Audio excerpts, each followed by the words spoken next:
Hi, it's Duke. Haven't done one of these in a while. But if any of you still follow me, you're not shocked by that. You can't be shocked by that. So, it's been a while since I've done one of these, and I just wanted to do a nice little catching up video. And always offer my standard promise of nothing will probably happen after this for a while. You know, no real need to be on YouTube constantly. I know some people miss me. I still get a few people who demand comic news, other stuff from me, but I don't know. Like Browncoat Eric said it a while back, but like back then in high school, where I didn't have really a whole lot of people to kind of conversate this stuff with, I thought the internet was a good way of getting my voice out there and seeing if anyone cared. But now I kind of do have other means of getting my thoughts out there, talking to people all the time. So I don't really have the urge to. I just never. I had this conversation with Captain Logan. I'm name dropping like hell.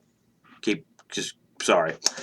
And I kind of realized a long time ago that I have and still do just sort of look at this as a good, fun little hobby.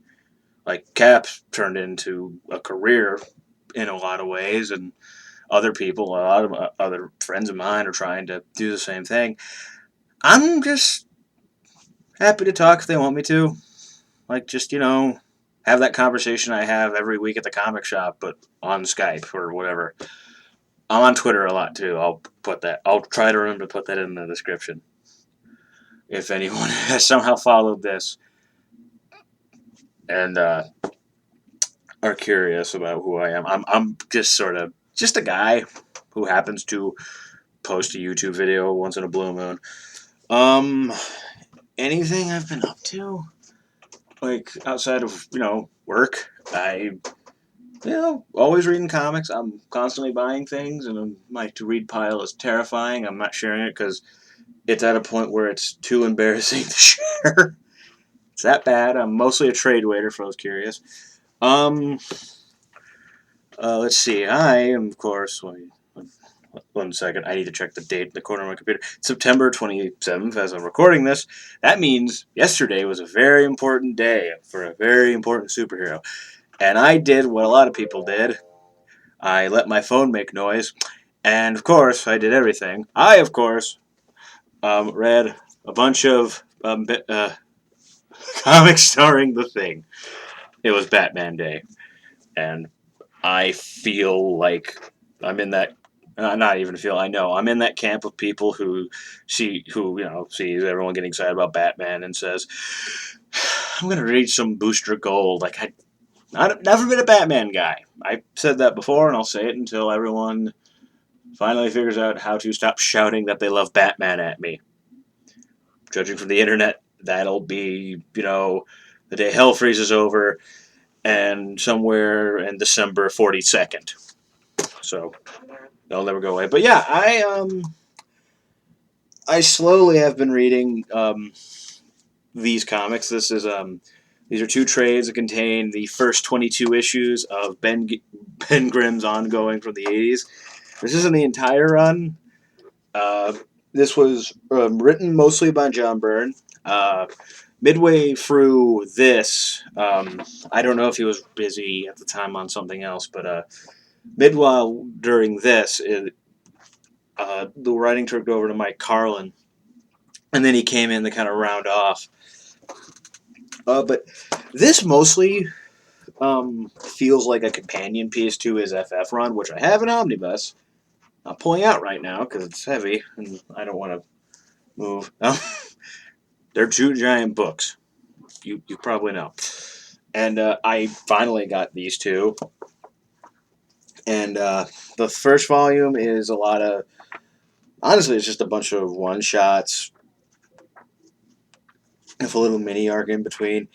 And most of them kind of deal with a very familiar theme with Ben Grimm, and that's it's difficult for him because he's physically a monster, but he's probably the nicest guy ever. And like these early, like this is the first 10 in here. They John Byrne in particular. Well, John Byrne's the only writer on it. He really gets the character down, and he really. I find it kind of telling that Ben Grimm's kind of the one they always give ongoings to. Like sometimes they'll give one the Human Torch, but you never see a Mr. Fantastic ongoing or an Invisible Woman ongoing.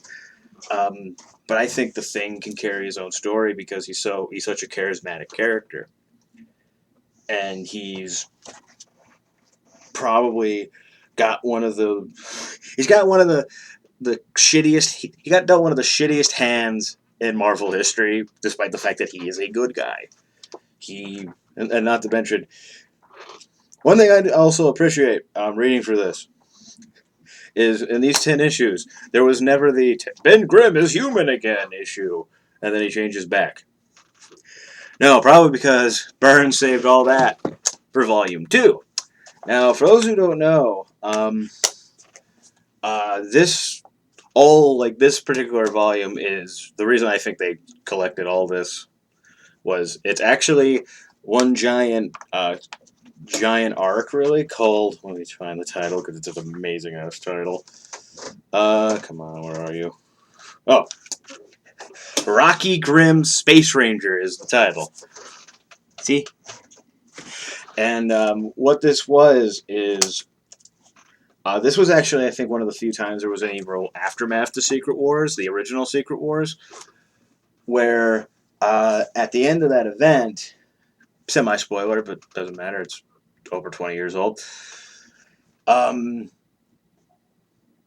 Shit, I think, is it over 12? I think it's almost, is it 30? I think it's 30. It doesn't matter. Anyway, the aftermath of that, they all go, all the Marvel heroes go back to Earth and all that, but Ben Grimm actually stays on Battle World and just sort of acts like a lone space ranger.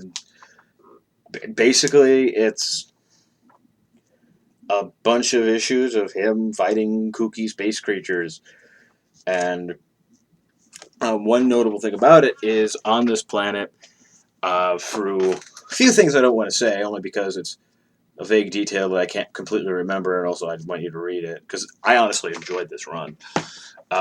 He has the ability to turn from human to Ben Grimm somewhat at a whim. Like he has to really think about it really hard. He doesn't. It's not like in that old cartoon where he has magic rings that turn him into the Thing, which I don't know if anyone's ever seen those. I remember watching those as a kid. Reruns, of course. And it's just like if you like kooky space adventures and the idea of Ben Grimm writing space monsters and punching things in space on a foreign planet. This is pretty much it. This wasn't a deep read. Like there's some character growth going on, and also um, I feel like John Byrne did this for me, despite the fact that he wrote this before I was born. But he slowly has been growing a sweet beard, and if any of you know me, right, myself right now not included, I appreciate facial hair. Shut up, phone. I don't know why I didn't put it on silent either. This is not really me being professional. This is me being me. Live with me here. And so, um, yeah, I had fun with this, even when it changed writers midway through, because it mostly changed from uh, Mike Carlin, and I think Bob Harris did a few. Yeah, it says here Bob Harris did a couple too. Um, it's just good old fashioned space adventure. Honestly, stories like this are probably why he's joining the Guardians of the Galaxy after the old new old different Marvel relaunch, the whatever the hell is happening with that. I'm mildly intrigued by it only because I don't know. Battle World as a whole thing's so disinteresting to me. There's some cool books out there. Like some of it, I'm not reading the main title itself because um well, event titles I've just unless I hear really good things about it, I tend to avoid it. I have been hearing good things, and I'll probably try and get the trade for Secret Wars, the new one by Hickman, when it's all finally collected, despite the fact that it added another issue. Whatever. The whole idea of it and how they're like renumbering things again is screwy. That's the thing that gets to me is, oh, Marvel's renumbering everything again. Okay, I don't know what's going on. I I gave up on numbers in Marvel a very long time ago because literally, and even then, like I think two of their titles made jokes. I know the Squirrel Girl book and Howard the Duck made a joke about how we're getting two Howard the Duck #1s in a span of a year, and along with Squirrel Girl. That's kind of ridiculous. I'm sorry. I don't.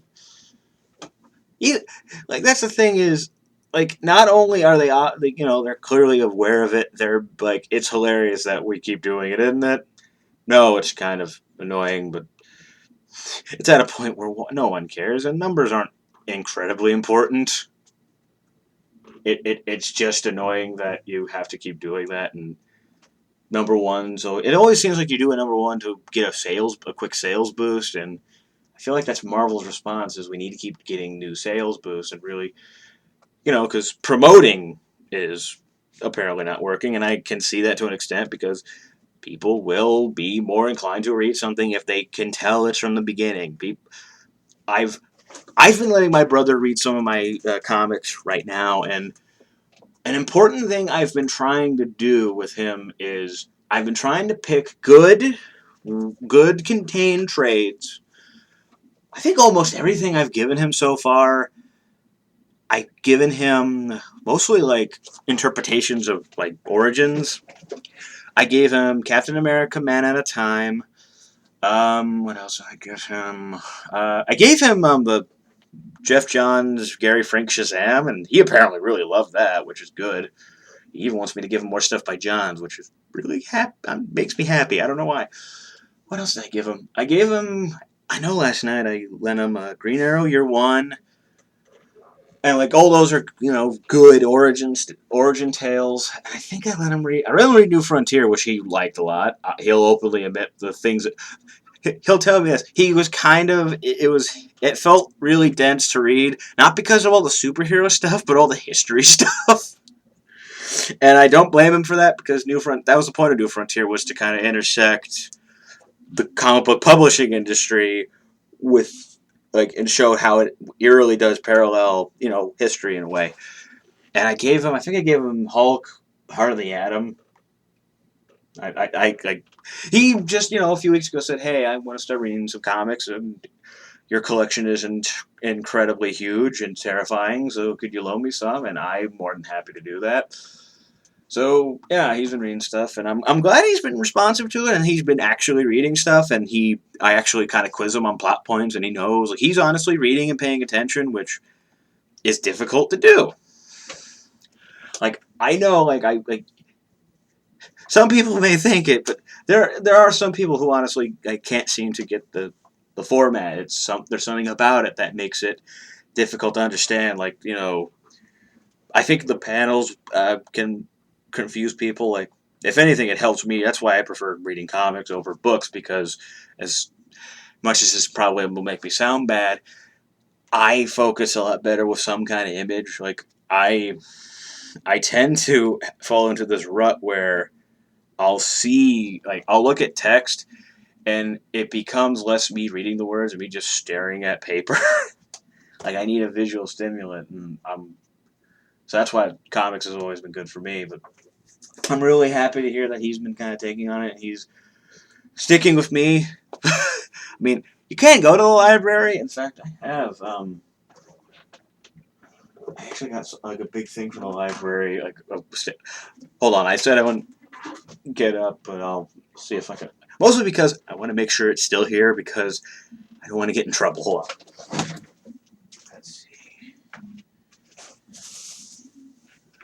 see. Where did I put it? Oh, right here. Yeah, right here. Now I've ranted about this. If anyone's paid attention to me over the years, one thing have this stupid personal problem with our local library here is they are okay with supporting graphic novels, but the annoying thing about them is they strictly think that that they should only buy them for the YA audience. You know, the kind of people, the kids who will end up buying like Hunger Games and all that stuff. Like they really want to, they really only want to get it for the young adult audience, and so a lot of stuff like basically anything Image publishes that is not Invincible or Walking Dead, and even then they're very like the only reason they put like here's what they have at the libraries here in Lincoln. They have Batman comics. I have all 4 volumes of that digital first Legends of the Dark Knight. Uh, I've I'm through like I want to say the first 2 stories of the first one. I just sort of got them all because they were all there, and I'm like, yeah, whatever. I'll return. If I get close to it, and I haven't read them all. Oh well, I can just get them some other time again, because all our like most libraries like they try to keep the same, relatively same stock. Like some places have one book, but with newer stuff, they try to get every location the same copy, so that way they can. And again, like a lot of libraries, if they don't have it, they can see if other libraries have it in town, and they can ship it over to that library so you can get it or hold it for you, whatever. So Batman, Incredible Hulk, and they've kind of expanded things. They have a lot of old Judge Dredd, which has been kind of cool to read. And Invincible and Walking Dead, and I'll tell you up front, the people at the library do not want that because they, they want it because they don't really see the value or purpose in getting stuff that's any more like on a higher maturity level than that. They view comics strictly as something that kids and teenagers only read, and the only reason Walking Dead's there is because they got a huge demand for it by people in that age gap, and plus it got made into a TV show and all that. But and even I still kind of find it annoying that their range is so limited. Even at this, you can get more than. Actually, I hold back a little. They get some Justice League in, but I don't know. I feel like you could get far more, and I don't know. Like libraries are probably I don't know all the workings, but I feel like there's a lot of there's a wide variety of stuff, and you're just staying really limited when you don't have to keep this. I don't know. It's me. I'm dumb. So, and plus reading these is like I'm okay with like I mentioned I'm not a huge Batman guy, but like this is easy because these are all like short, nice little stories by a variety of people you'll never see on a regular Batman title, and that's the thing that was appealing about all these. And I'm sad that they didn't go on incredibly long. I know this went well. This was weird because they started doing the thing where they put it out digitally first, and then issues, and then trades.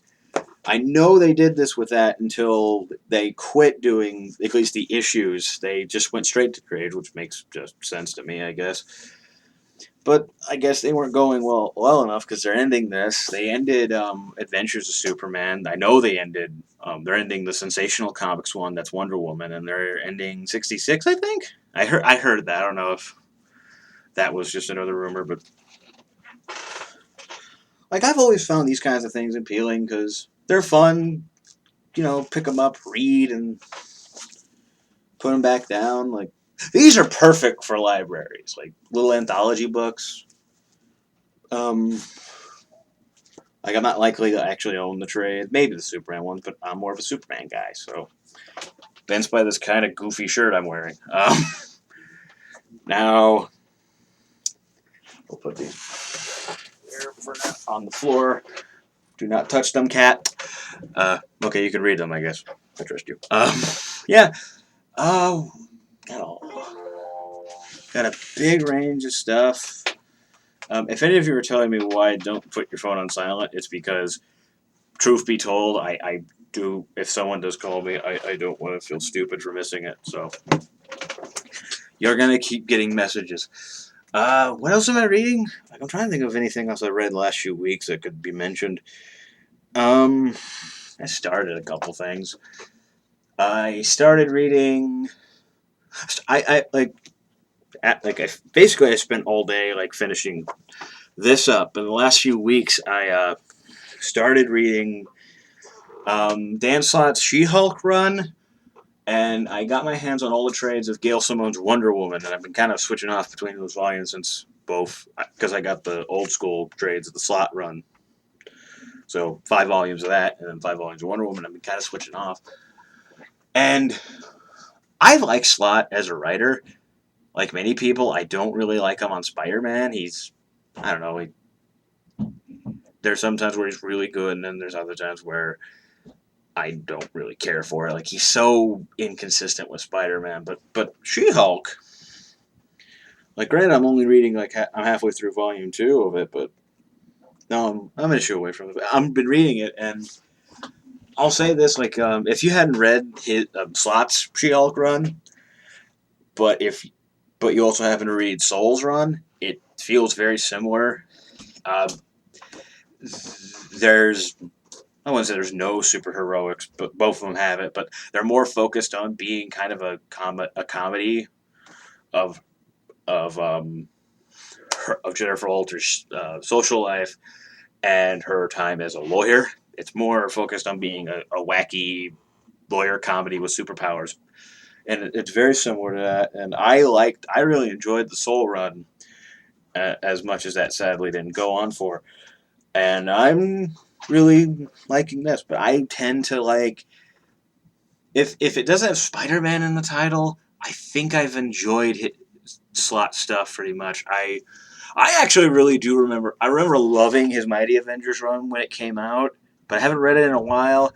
And truth be told, I can't remember if I enjoyed it because I realized it wasn't by Michael Bendis, who even at that point, this would have been this would have been just after Secret Invasion. And even then, I was like, I don't like this stuff. And I've grown to loathe his Avengers run pretty much, with some exceptions. Weirdly enough, all the ones that if it's a Bendis book that has Avengers in the title, I liked it if it was a standalone mini. Like I like New Avengers Illuminati. I like Avengers Prime. Hell, I feel like one of the few people who actually who was perfectly fine with Avengers Disassembled. The ending's kind of confusing, but I still liked that story. But back to what I was saying before.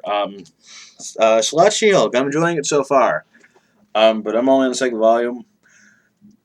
Uh, you know, ask me what I think about it as I get further along, just to see. But right now, I'm really liking it. And Gail Simone's Wonder Woman has been fun.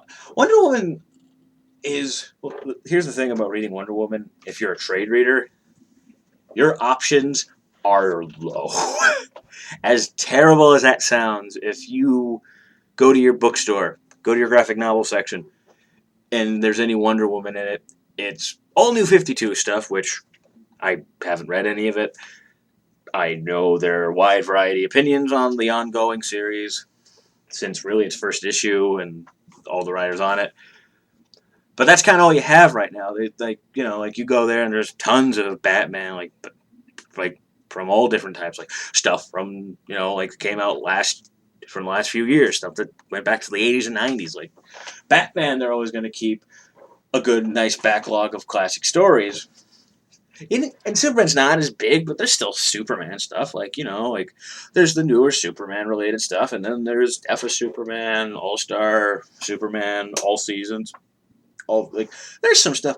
Wonder Woman, unfortunately, has been left to dry.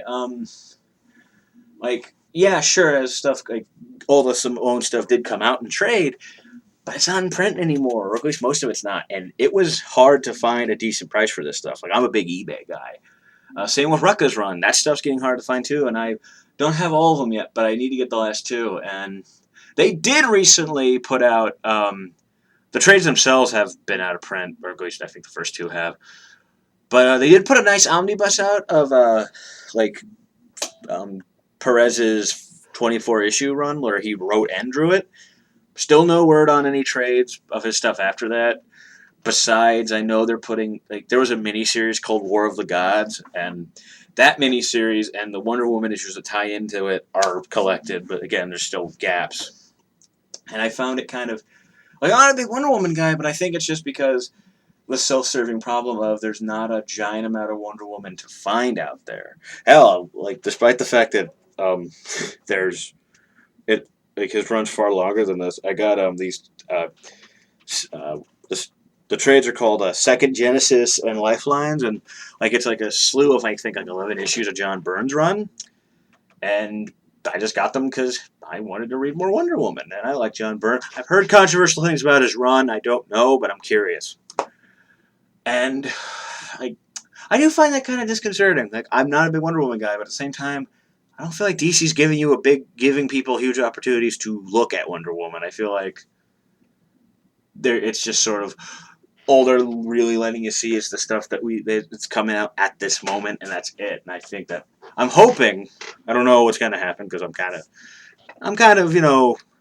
cautiously optimistic about the movies, but I'm hoping the movies motivate something for. As much as I hate Arrow, I'm happy that it's getting them to put out the Mike Grell run when I have the first two trades of that and Lambeau Hunters, and separating my incredible indifference to that show and the interpretation of that character, which I can't stand at all. That Grell run's great. There was a period where I was letting my anger against the show judge it, but I said, you know what, I need to give them a shot. I need to get those trades again, and because I sold them before. Stupid. Uh, got them for cheap though, and I was happy with how things turned out, and like I'm just. It's one of those things where I did something that I always say you shouldn't do, and I feel stupid for letting myself fall into this trap. But I, when there's like, okay, I let like, I don't try to let like certain things that I don't like. If it's connected to something I love, I try not to let those large parts of things act like a cancer and ruin everything for me. I don't try to do that. Like New 52 has like I've been a big DC guy. I arguably I think I have more DC, like slightly more DC trades than Marvel trades, but I will not, sit here and tell you it's been a great couple years with New 52. It's been tough. some again, some gems have come out, but it's kind of impossible to tell you that, in finding those gems you had to suffer through an endless sea of coal. It's just it's been tough, and I feel like that DCUYOU,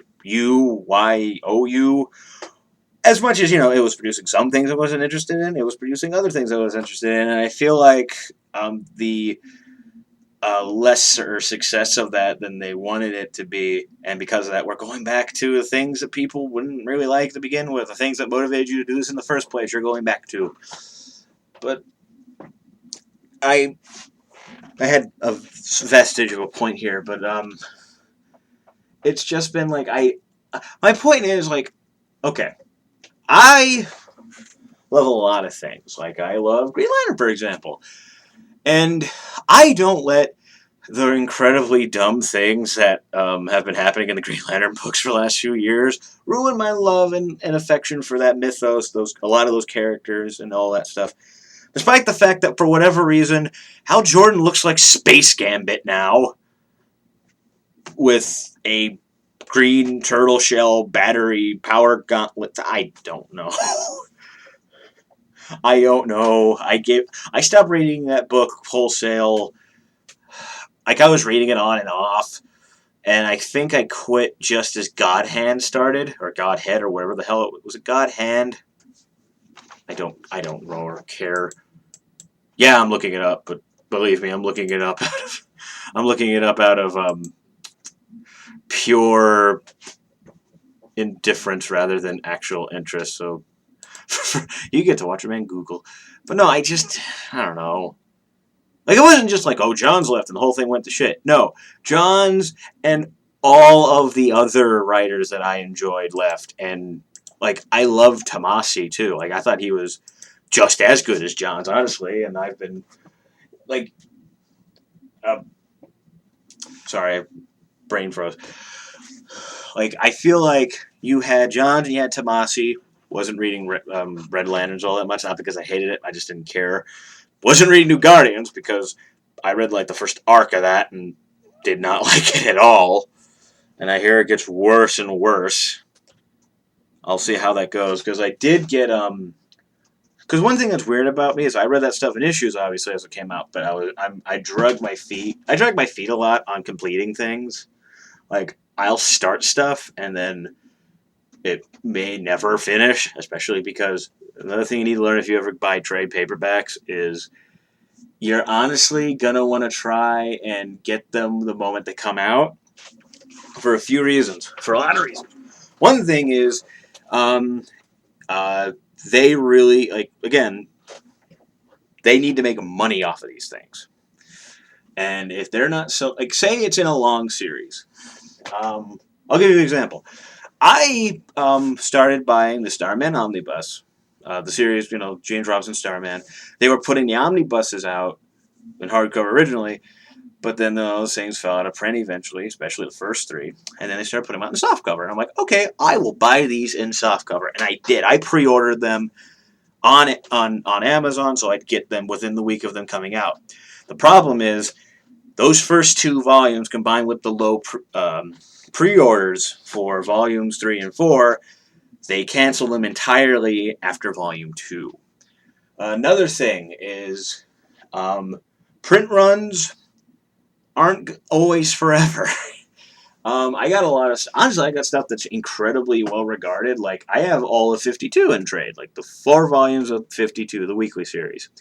You can't get those easily. You can maybe get the omnibus, but that's $150 retail. Yeah, other places will probably have it for cheaper, but still, that's a lot. And like that's another thing is, and there are a lot of people where if something's out of print and it's kind of hard to find, well, the big reasoning is because if that happens, you're going to have assholes who are going to ratchet up the price, and that stands for a lot of things. Like, as copies come less and less to find out there, people are willing to jack the price. And now don't get me wrong, I get that some people have the money and time to do this. I don't. So there's some white whales I probably might not never get in my collection, but oh well, I'll either have to hope or give up and then kick myself. But that's life. You keep trying, and if you're not, you end up kicking yourself. Life. Um, and yeah, I got some fun stuff. Like what else I got? I'm just sort of looking. Yeah. I got a lot of like runs of stuff, but not a lot of them are really huge. Actually, no, that's not true. I got 2 large runs of things I need to read. I have Judd Winnick's Outsiders and Bruce Jones's Incredible Hulk. I got on a lot, and I'm mildly curious. I have all but like the last volume of his series, and that last volume is apparently hard to find. See what I mean? And I'm gonna give it a first few volumes to read and see. I've heard mixed things. I've heard some people say it was pretty good. There's some people say it wasn't that great. I've read a few things by Bruce Jones. One thing I read was he took over Checkmate the last like 8 issues of that series, and they were really, really, really, really bad. So I don't, like, my experience with him as a writer is very limited, but at the same time, it wasn't fun. But again, those are just like on small things. This is the Incredible Hulk. I'll wait and see. But yeah, so yeah, I got a lot of stuff. So this is me signing off. This went over for 30 minutes. One other factor I need to see is if the sound actually captured. If it doesn't, well, it doesn't matter because this video won't be posted. But if you're seeing it, that means sound worked. and things are okay. So thank you for listening to any of this. If you wanted to listen to this for 35 minutes, I'm sorry. Bye.